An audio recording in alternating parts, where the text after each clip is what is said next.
மனம் திறந்து வந்து மண்ணில் இறங்கி வந்து மார்பில் ஒளிந்து கொள்ளவா,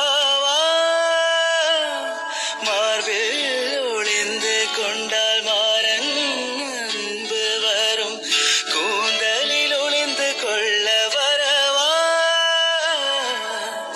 என் கூந்தல் தேவன் தூங்கும் பள்ளி அறையா, மலர் சூடும் வயதில் என்னை மறந்து போவதுதான் முறையா.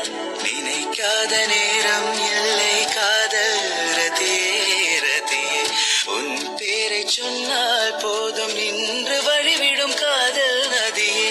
என் சுவாசமும் மூச்சு உன் வார்த்தை என் பேச்சு, 5-6 நூற்றாண்டு வாழ்வோம் என் வாழ்வே வா. மலர்களே மலர்களே இது